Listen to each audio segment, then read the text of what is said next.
바인교회, 우리 교회. 할렐루야. 아멘, 아멘. 오늘 말씀 보겠습니다. 히브리서 11장 1절과 2절 말씀, 우리 두 절이니까 함께 봉독하도록 하겠습니다. 믿음은 바라는 것들의 실상이요 보이지 않는 것들의 증거니 선진들이 이로써 증거를 얻었느니라. 아멘, 아멘. 오늘 믿음의 격을 높이라라는 제목으로 강정욱 목사님 나오셔서 말씀 전해 주시겠습니다.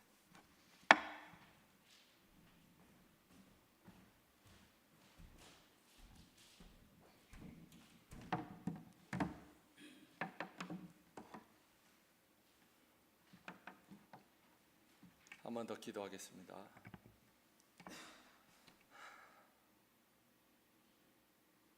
성령의 권능이 이 교회에 임하게 하여 주시고 하나님의 영광이 머무르게 하여 주시고 또 성령을 통하여 말씀이 선포될 때 놀라운 역사가 있게 하여 주시옵소서. 부족한 것이 하나님의 말씀을 증거하려고 합니다. 주께서 인도하여 주시어서 듣는 성도님이나 전하는 저도 동일한 은혜를 체험할 수 있도록 하나님 역사하여 주시옵소서. 예수님의 이름으로 간절히 기도하옵나이다. 아멘. 여러분들 믿음을 어떻게 생각하십니까? 믿음은 지키는 것입니까? 믿음은 발휘하는 것입니까? 믿음은 사람들에게 드러내는 것입니까? 아니면 무엇인가 열심히 행하는 것입니까? 아니면 속으로만 예수 믿으면 되는 것입니까? 또 믿음은 과연 좋다 나쁘다 평가할 수 있습니까? 제가 이런 말을 하는 이유는 오늘 주제가 믿음이기 때문입니다. 자, 히브리서가 쓰여질 때 로마가 세계를 지배했죠. 그때 로마 황제들은 기독교를 박해했습니다. 그 황제 중에 여러분들도 잘 아는 네로 황제가 있습니다.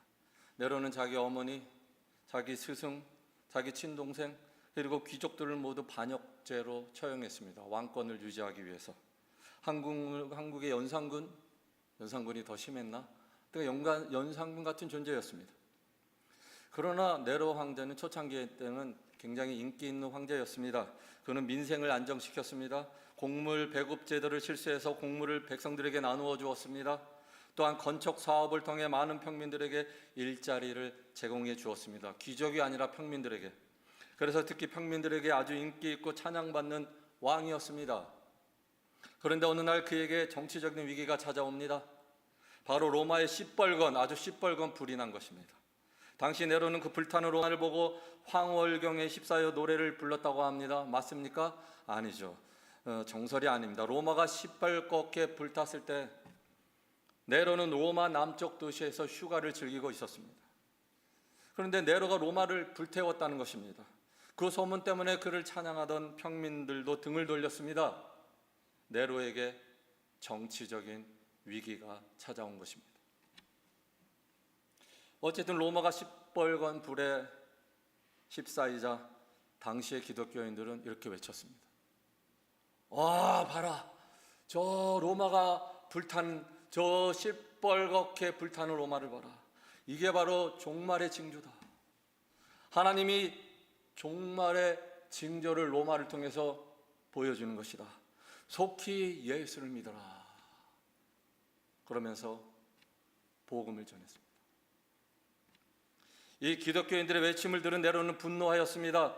마침내 기독교인들이 시뻘건 불을 질렀다고 거짓 증거로 외쳤습니다. 그리고 기독교인들을 잡아들였죠. 그리고 기독교인들을 짐승의 가죽을 씌워가지고요, 사나운 개랑 서로 싸우게 했습니다. 그리고 예수님처럼 많은 기독교인들을 십자가로 처형을 했어요. 아마도 전설에 의하면 베드로는 십자가를 거꾸로 쥐고 죽었다고 하지 않습니까? 숨겨. 심지어 기둥에 밤에 환한 횃불을 밝히잖아요. 근데 그 횃불을 밝히는 기둥에 기독교인들을 기름칠을 해가지고 불에 태워서 횃불로 사용했습니다. 이때 베드로는 물론이거니와 바울도 순교당했다고 역사가들은 말합니다. 정확한 시기는 모르지만 어쨌든 이런 식으로 네로는 정치적인 위기를 모면합니다. 그렇다면 단지 이 이유 때문에 기독교인들이 당시 313년까지 한 300여 년 동안 박해와 핍박을 당했을까요? 여러분들 그렇게 생각하십니까? 또 단순히 황제 숭배를 거절했다는 이유 때문에? 아니요. 역사 시간은 아니지만 좀 살펴보도록 하겠습니다. 사실 네로 당시의 로마는 유대교와 기독교를 잘 구분하지 못했습니다. 그들은 로마의 불이 난 이후에 유대교와 기독교가 다름을 알았어요. 그때야 비로소.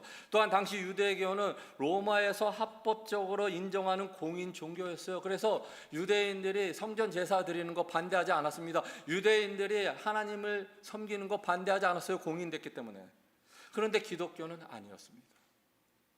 그래서 로마는 기독교를 박해했습니다. 그렇다면 단순히 공인되지 않았기 때문에 박해했다는 말입니까?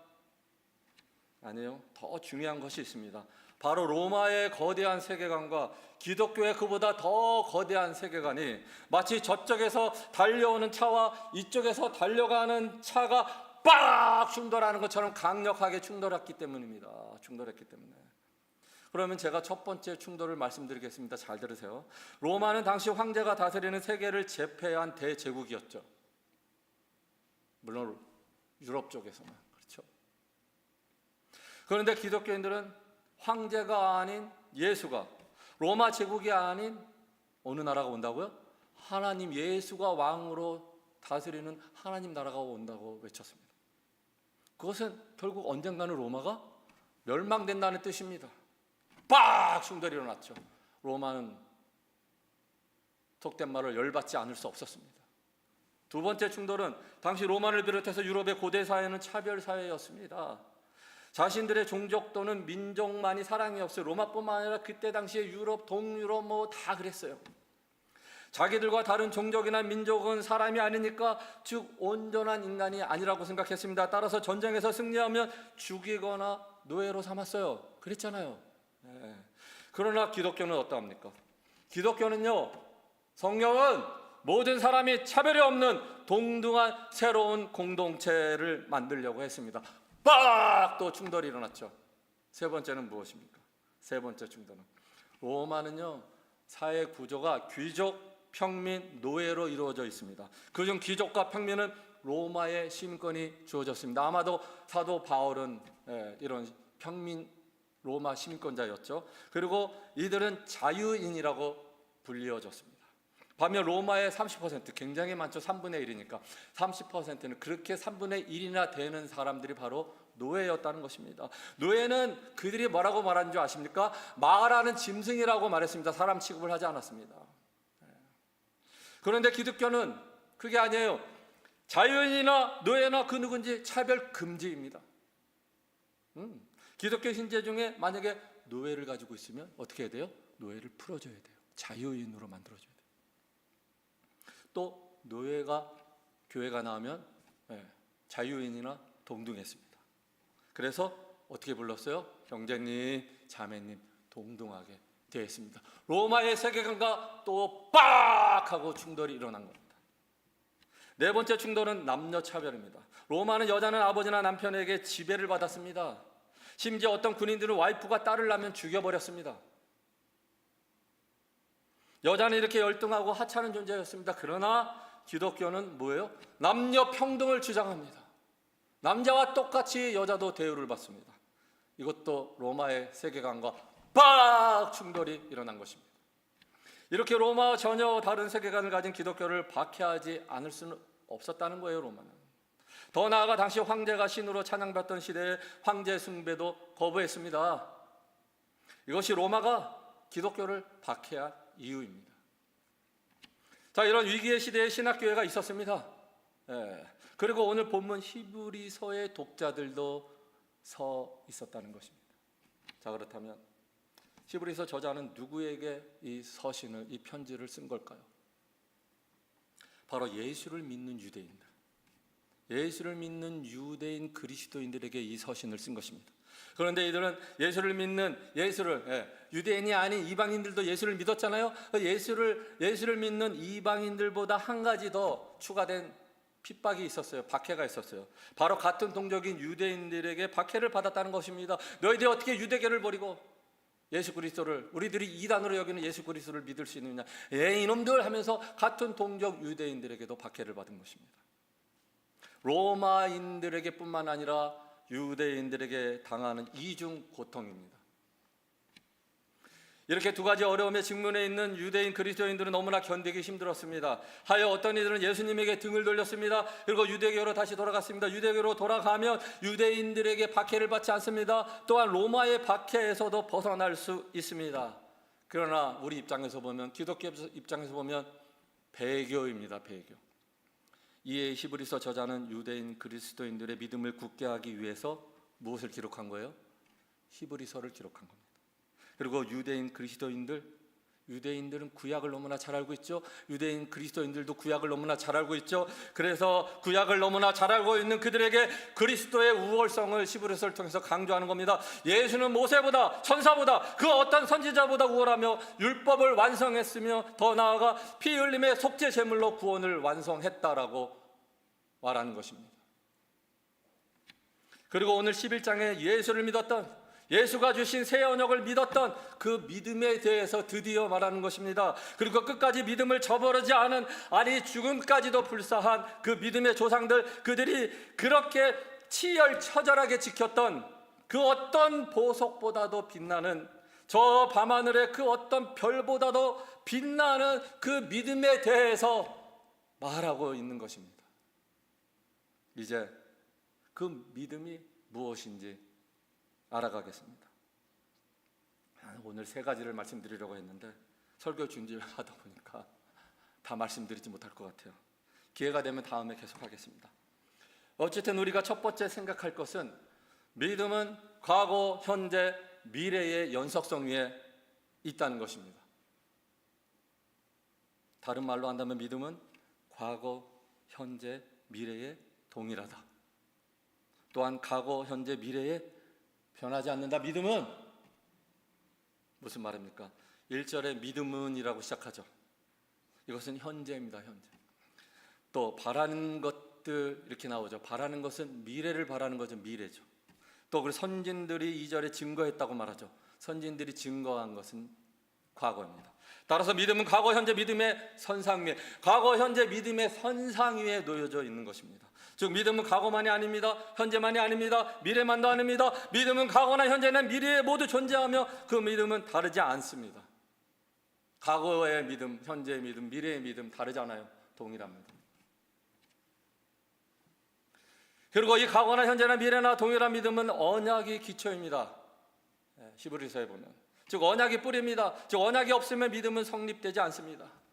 히브리서 6장 13절 15절 보도록 하겠습니다. 다 같이 읽을게요. 시작.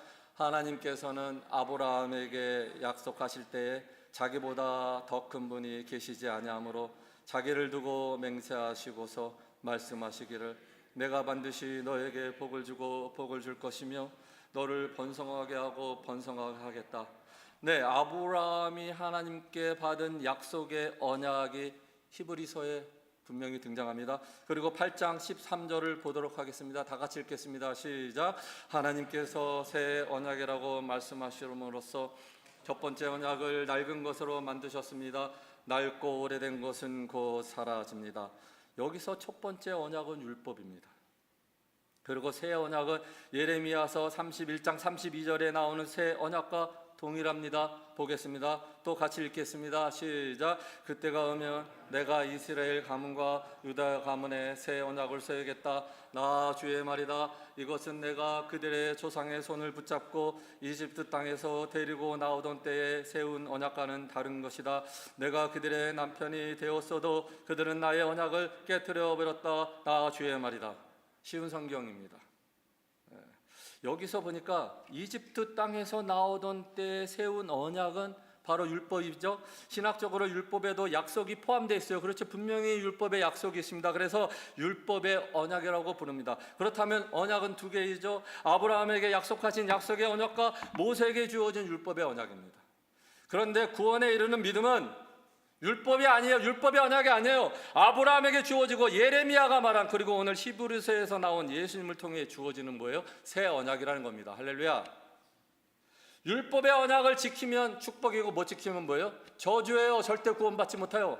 율법으로는 구원받을 육체가 하나도 없다고 사도 바울이 말했습니다. 그러나 아브라함에게 주어진 약속의 믿음은 율법이 아니에요. 은혜로 주어지는 것입니다. 은혜를 받은 사람이 항거할 수 없어요. 항거할 수 없어요. 불가항력이에요. 불가항력적으로 주어지는 은혜입니다. 은혜를 받은 사람이 다른 사람보다 더 나은 조건이 있어서 하나님이 선택한 것이 아니라 하나님의 일방적인 무조건적인 선택이에요. 약속의 언약은. 이것이 약속의 언약이며 예수님이 말한 뭐예요? 새 언약입니다. 새 언약은 복음이에요. 복음 타는 게 아니라 이 새 언약을 믿을 때, 복음을 믿을 때 구원을 얻는 것입니다. 네, 바로 이 새 언약을 히브리서에서는 옛 언약, 즉 율법 언약과 대조해서 그때 당시 구약을 잘 알고 있는 유대인 그리스도인들에게 말하는 것입니다. 그리고 그리스도 안에 있는 축복이 모세 안에 있는 축복보다 비교할 수 없을 정도로 크다라고 합니다. 그리고 옛 언약 율법으로는 구원을 받을 수 없다고 말합니다. 그리고 아브라함에게 주어진, 그리고 예레미야가 새 언약이라고 부른, 그리고 그 새 언약으로 약속하신 예수를 믿는 자만이 구원을 얻는다라고 주장하는 겁니다. 할렐루야. 따라서 믿음은요, 믿음을 얘기하려고 언약을 얘기하는 거예요. 이 믿음은 이 새 언약이 뭐예요? 뿌리입니다. 복음이 뿌리예요. 이 언약이 없으면 믿음이 성립되지 않습니다. 그리고 이 믿음은 과거나 현재나 미래나 동일합니다. 변하지 않습니다. 이것이 믿음이에요. 변하는 것은 믿음이 아니에요. 그래서 1, 2절의 믿음은 바라는 것들의 실상이에요. 보이지 않는 것들의 증거니 선진들이 이로써 뭘 얻었다고요? 증거를 얻었다라고 말합니다. 네, 이 언약을 기초로 해서 과거, 현재, 미래로 이어지는 믿음은 바로 구속 역사 위에 놓여집니다. 구속 역사는 믿음의 역사입니다. 이 구속 역사의 시발점은 창조 이후 타락이죠. 그렇죠? 이 타락으로 구속의 길고 긴 선이 타락 길고 긴 선이 쫙 이렇게 선이 그어지는 겁니다. 그 선 위에 아브라함에게 약속하신 약속의 언약이 그리스도를 예표하는 요셉, 그 다음에 모세, 그리고 율법의 언약, 율법, 그리고 다윗, 그리고 마침내 구속사의 정점인 예수님의 성육신, 십자가, 부활, 그리고 쭉 이어져서 어디까지 가요? 예수님의 재림, 그리고 마지막 완성이 어디까지 가는 거예요? 하나님의 나라까지 가는 거예요. 이 구속의 선상 위에서. 이걸 아셔야 됩니다. 따라서 믿음이란 바로 이 구속사의 길고 긴 선 위에 누가 서 있다? 내가 이 구속사의 길고 긴 서위에 어느 시점에 역사 위에, 구속 역사 위에 서 있다는 것을 확인하는 겁니다. 이게 믿음입니다. 길고 긴 선 위에. 그래서 믿음은 뭐라고 해요? 바라는 것들의 실상. 실상은 헬라어로 휘포시타시스라고 합니다. 아직 보이지 않지만 확실하게 바라는 것들의 실체, 또 보이지 않는 것들의 증거는 헬라어로는 엘렌크스라고 합니다. 엘렌크스도 실상과 거의 같은 말이에요. 한국말은 좀 어렵게 번역을 했지만 확신, 증명입니다. 엘렌크스도 보이지 않더라도 하나님의 약속의 실체를 붙잡는 내적 확신이 엘렌크스, 증거입니다. 또 선진들이 이로써 증거를 얻었느니라. 선진들, 여기서 선진들은 누구예요? 구약에 나타난 믿음의 조상들입니다. 믿음의 증인, 증거는 증인이라는 뜻이에요. 믿음의 증인들, 구약에 나타난 선진들이라는 겁니다. 그렇다면 바로 이 선진들이 보이지 않지만 그렇게 바라는 것이 무엇입니까? 네? 바로 구속사의 길고 긴 선의 저 마지막 끝입니다. 바로 히브리서에서 말하는 본향입니다. 본향이 어디예요? 본향 천국이죠. 하나님 나라입니다. 타락 이후에 그 구속사의 길고 긴 선의 마지막입니다. 그 대단원의 마지막을 바라는 그 믿음, 그 믿음은 과거나 현재나 내일이나 동일하다는 겁니다. 이 마지막을, 그 구속사의 끝을, 그 끝에 놓여있는 하나님의 나라, 그 본향을 수많은 선진들이 보이지는 않았지만 어떻게 했다고요? 믿고 바라고 또 바랐던 것입니다. 따라서 믿음은요, 나도 저 선진들처럼 구속사의 그 기나긴 선 위에 서 있다는 것을 확인하고 또 확인하는 게 믿음이에요. 그리고 나도 선진들처럼 과거나 현재나 미래나 변하지 않는 믿음을 가진다는 것입니다. 또한 보이지는 않지만 내 눈앞에 보이는 것처럼, 내 눈앞에 있는 것처럼, 나타나지는 않지만 나타난 것처럼 믿는 것입니다. 그리고 끝끝내 저 하나님의 나라 본향에 들어간다는 확신, 이것이 믿음이에요. 바로 이 믿음을 아는 자들이 오늘 본문의 제목처럼 격 있는 격조 높은 믿음을 가진 성도라는 것입니다. 그래서 히브리서 저자가 이중 고통, 이중 박해에 휘달리는 유대인 그리스도인들에게 그들이 그렇게 잘 알고 있는 구약의 선진들, 믿음의 조상들을 예를 들어서 믿음이 무엇인지 설명하는 것입니다. 그리고 끝끝내 유대인 그리스도인들아, 끝끝내 어떤 박해에도 굴하지 않고, 유대인의 박해나 로마인의 박해에도 굴하지 않고 너희 선진들처럼 믿음을 지켜라, 이렇게 말하는 겁니다. 선진들이 그랬던 것처럼 너희들도 그 믿음을 지키라는 겁니다. 심지어 어떻게까지 지키라고요? 오늘 11장 36절 한번 보도록 하겠습니다. 다 같이 읽겠습니다. 시작. 또 어떤 이들은 조롱과 채찍질 뿐 아니라 결박과 옥에 갇히는 시련도 받았으며 돌로 치는 것과 톱으로 겨는 것과 시험과 칼로 죽임을 당하고 양과 염소의 가죽을 입고 유리하여 궁핍과 환난과 학대를 받았습니다. 어떻게 해요? 죽기까지. 이것이 믿음이라고. 따라서 그 어떤 동족들의 박해나 로마의 박해에도 뭐 하지 말라고요? 결코 배교하지 말라고. 오늘날도 배교하는 자들이 너무나 많지 않습니까?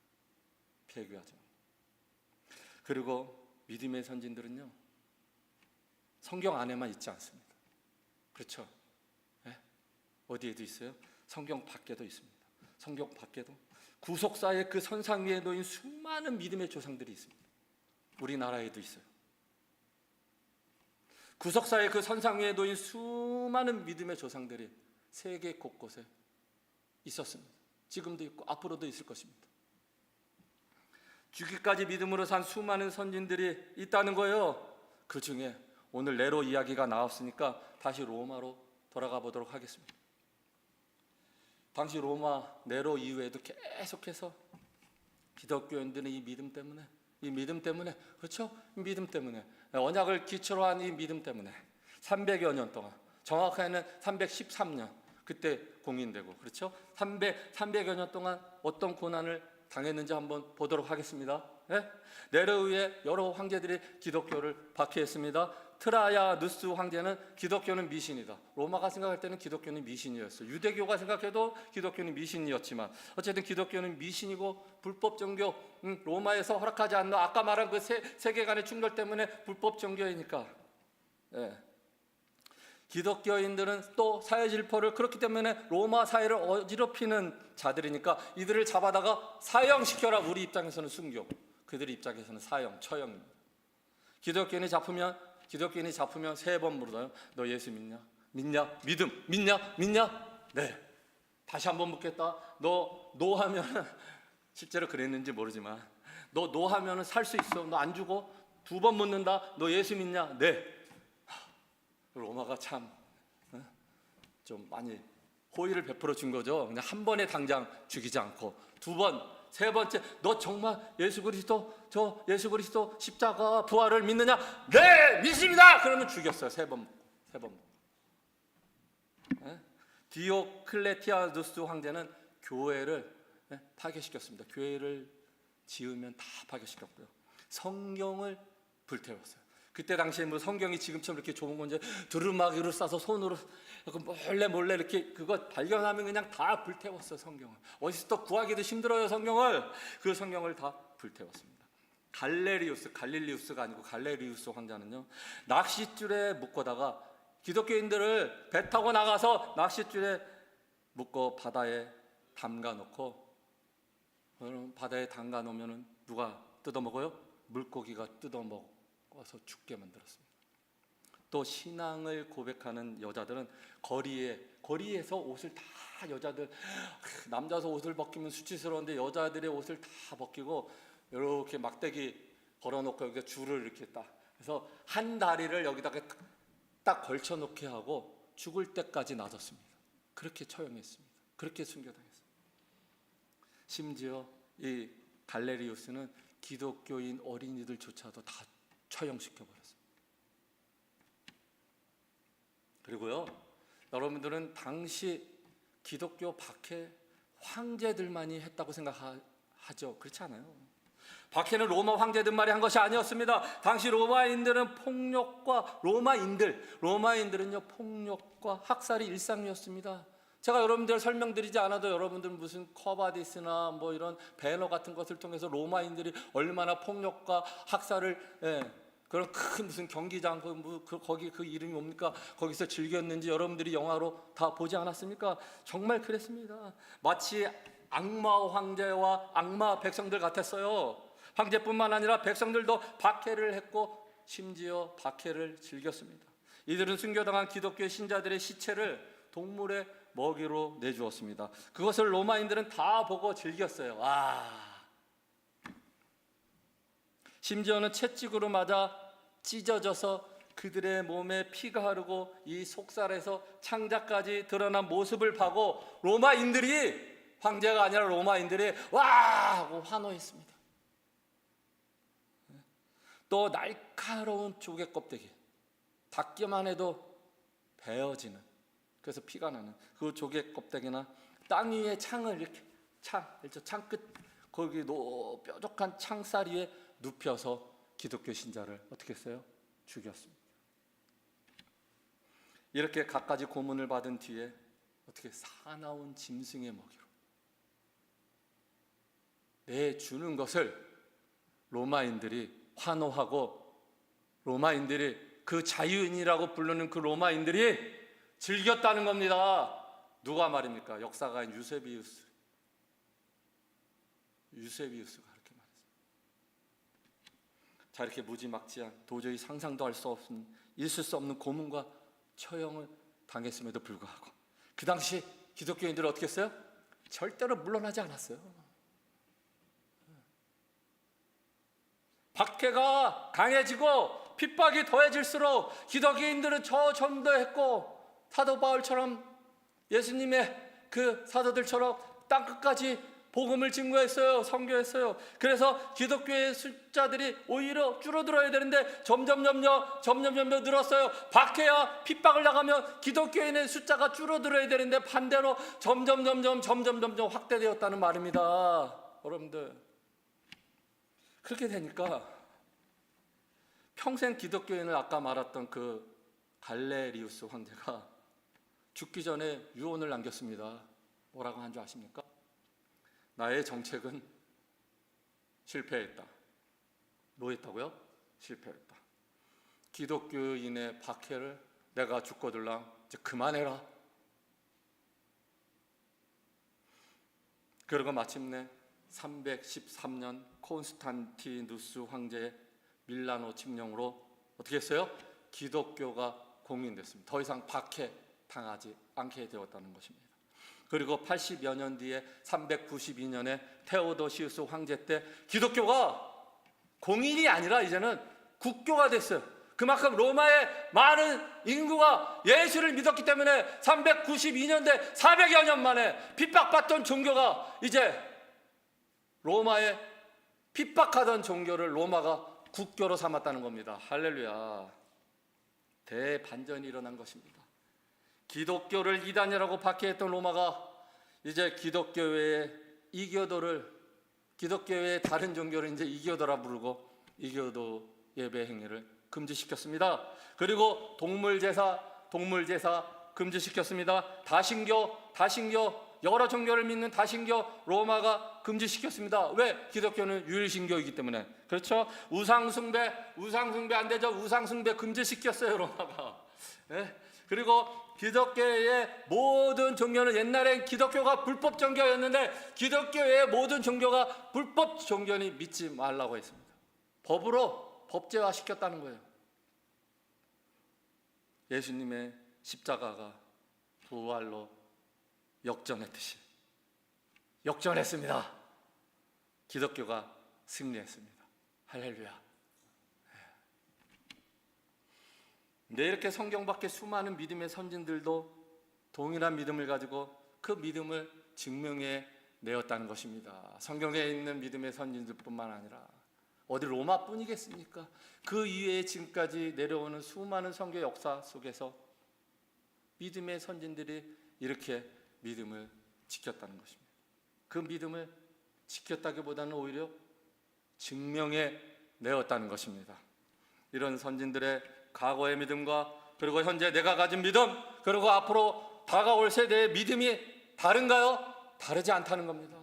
히브리서 1장은 11장 1, 2절은 이걸 얘기하는 거예요.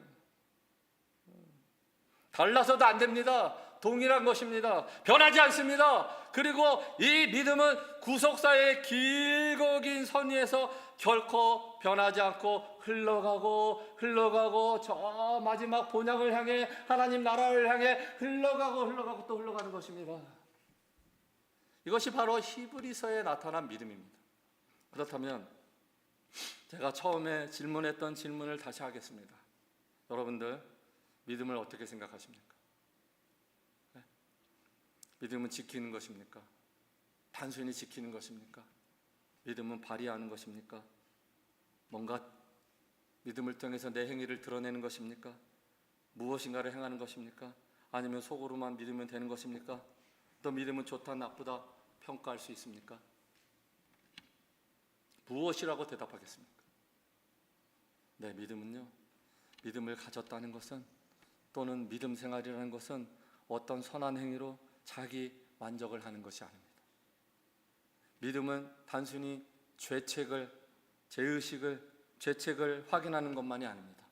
믿음은 믿음으로 사업에 성공하고 병고침을 받고 자녀들이 출세하는 장면을 믿음으로 계속 보는 것이 아닙니다. 믿음이란 아브라함의 그 약속의 언약, 그리고 계속 구속사에 이어진 예수님의 새 언약, 복음으로 말미암아 과거나 현재나 미래나 변하지 않는 것이 믿음입니다. 그리고 구속사의 그 길고 긴 선상 위에 굳건하게, 내가 그 구속사의 그 선상 위에 굳건하게, 그것도 내 힘이 아니라 아까 뭐라 그랬죠? 하나님의 은혜로 세워진 거예요. 그렇기 때문에 내 그 구속사의 그 선상 위에 내가 서 있다는 것을 굳건하게 바라고 믿는 것이 믿음이라는 겁니다. 그것을 확인하는 것이 뭐예요? 믿음이라는 거예요.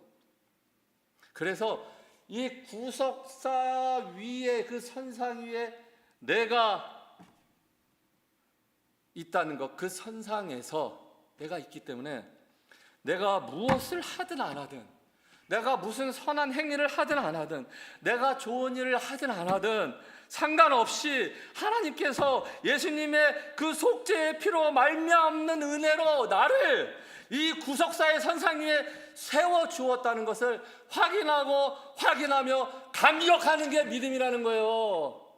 네, 이걸 아셔야 됩니다. 이것을 깨닫는 자는 그때서야 비로소 예수님을 위해 내가 무슨 일이도 할 수 있는 거예요. 무슨 일도. 예수님이 미친 짓을 하라면 내가 미친 짓까지도 할 수 있는 거예요. 여러분들이 믿음을 가진 것이 여러분들의 행위가 아니잖아요. 구속선상 위에 내가 놓여진 것은 여러분들의 노력이 아니잖아요. 그런데 선진들과 똑같은 반을 위해 나를 세워놓았다. 구속 현장에, 저 마지막으로 가는 그 구속 현장에 나를 세워놓았다. 이것을 확인하는 순간 나는 주님을 위해서 그 어떤 일도 할 수 있는 거예요. 이것이 격조 높은 신앙이라는 거죠. 이것이 믿음의 격이 있는 성도입니다. 그러면 이런 격 있는 신앙을 가진 성도는 어떠합니까? 어떠해야 돼요? 네? 내 삶의 어떤 상황에서도 당황하지 않습니다. 저도 이것을 모를 때는 당황했어요. 자식들이 문제 생길 때 힘들었어요. 자식이 잘못되어도 그것을 확인하는 성도들은 깨닫는 성도들은 자식이 문제가 생겨도 실망하지 않습니다. 미국 정치나 세계 정치가 엉망이라서 엉뚱한 독재로 가든지 공산주의로 가든지 엉망진창이라도, 설사 세계 3차 대전이 일어나도, 지구의 환경이 변하고 큰 재앙이 닥쳐봐도 가장 친한 친구인 지인이 배신하는 도저히 이해할 수 없는 일이 와도, 직장에서 어처구니 없는 일로 실직을 당하여도, 그리고 수많은 인생의 우여곡절이 내게 찾아온다고 하더라도 이 구석선상에 내가 서 있다는 이 믿음을 확인하는 자들은 그 어떤 우여곡절 속에서도 끄떡이 없는 겁니다. 예? 왜요? 다시 한번 말씀드리지만 나를 저 구석 역사의 그 선상 위에 하나님이 세워 놓으셨기 때문입니다. 그리고 선진들처럼 과거나 현재나 미래나 동일한 믿음, 변하지 않는 믿음을 하나님이 주셨기 때문입니다. 그래서 우리는 그 어떤 인생의 우여곡절에도 흔들리지 않을 수 있는 것입니다. 이것을 아는 성도는 한 번 더 말씀드립니다. 정말 주님을 위해서 무엇이든지, 설사 미친 짓이라도 할 수 있습니다. 또한 선진들처럼 죽음도 두려워하지 않습니다. 이것이 격조 높은 믿음을 가진 자들의 모습입니다. 제가 요즘 좀 이 아랫배가 안 좋아요. 그래서 대변 보는데 한 일주일 전부터 좀 심각하게 문제가 좀 생겼어요. 그래서 예전에 제가 한 2년, 벌써 한국 갔다 온 지 2년 됐는데, 한국에서뿐만 아니라 그 전에 한 10여 년 동안 계속 걷기를 했거든요. 근데 한국 갔다 와서 거의 걷기 운동을 못했어요. 그래서 내가 걸어야 되겠다. 걷기만 하는 게 아니라 걸으면서 기도를 합니다, 제가 항상. 그래서 시작한 지 한 4, 5일 정도 됐어요. 그래서 며칠 전에 또 늘 걷던 그 길이 있어요. 그 길로 밤에 걸어요. 낮에는 더우니까 햇볕도 강하고, 밤에는 햇볕이 없으니 캄캄하니까 이 자외선에 내 피부가 안 타지 않습니까? 물론 또 밤 시간이 더 좋기도 하고요. 그래서 늘 걷던 그 길로 걸었습니다. 주택가예요, 주택가. 그래서 밤에는 차들이 많이 안 다녀요. 뭐 가끔 뜨문뜨문 그쪽 그 주택가에서 사는 차들만 왔다 갔다 하는데 밤에 뭐 그렇게 많이 다니지 않아요.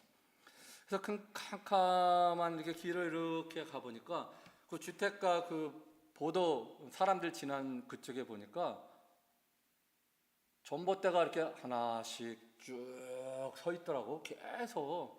여러분도 한번, 물론 이제 전봇대가 없는 그런 도시도 있어요. 저 산 쪽에 같은 데는. 근데 그 전봇대가 쭉 있고 그 전봇대에 등이 있어서 어둠을 밝혀주고 있었어요. 그런데 그 등만 이렇게 바라보다가 참 저게 있었구나. 내가 그래서 이렇게 걷기 운동을 하는구나 이렇게 생각하고 있었는데, 가만히 보니까 그 전봇대와 전봇대 사이에 캄캄한 줄이 보이는 거예요. 전기줄이 연결돼야 전봇대에서 등불이 밝혀지는 거 아닙니까? 그 줄이 아니라면, 전봇줄이 아니라면 전봇대에 등불이 밝혀지지 않는 거구나. 그때 깨달았어요. 구석 역사의 그 선도 마찬가지다. 전봇대의 줄이 끊어지지 않고 연결되어 등불을 밝히듯이 구속사의 선 위에 하나님이 아브라함을 통해서 약속의 언약 허락해 주시고, 또 구속사에 또 다윗 선지자들, 그 전에 모세 쭉 가다가 아까도 말씀드렸지만 예수님의 십자가와 부활이 밝혀지고, 그리고 쭉 가다가 재림과 하나님 나라까지 밝혀지는 겁니다. 그 선이 있어서 전봇대에 등불이 밝혀듯이 구속사의 선이 지금 말한 그 흐름대로 쭉 올라가서 본향까지 가는 길에 등불이 밝혀지는 것입니다. 그 구속사의 길고 긴 줄 위에 누가 서 있다고요? 저와 여러분들이 서 있는 것입니다. 그 구속사의 길고 긴 줄 위에 내 과거나 현재나 미래의 믿음이 동일해야 됩니다. 변하면 안 됩니다. 이것을 확인하는 것이 믿음입니다. 이제 내가 할 일은 성경의 선진들이나 로마의 선진들처럼 구속 역사의 그 길고 긴 줄 위에서 믿음의 전봇대에 구속의 등불, 십자가의 등불을 밝히는 겁니다. 저와 여러분들이 이런 격 있는 신앙, 격조 높은 신앙생활을 하시기를 간절히 축원합니다. 기도하겠습니다. 하나님, 예수 그리스도의 새 언약 복음, 아브라함에게 주셨던 그 약속의 언약, 예레미야를 통해서 다시 말씀하신 새 언약, 예수 그리스도를 통해서 다시 확인시켜 주신 복음 새 언약, 이것을 바탕으로 해서 과거나 현재나 미래나 우리에게 동일한 믿음을 주셔서 그 선상 위에 등불을, 믿음의 등불을 밝히게 하여 주시니 진심으로 감사드립니다. 날마다 이것을 확인하며 주님을 위해서 그 어떤 것이라도 감당해낼 수 있는 믿음으로 감당할 수 있는 저희들이 되게 하여 주시옵소서. 예수님의 이름으로 간절히 기도합나이다.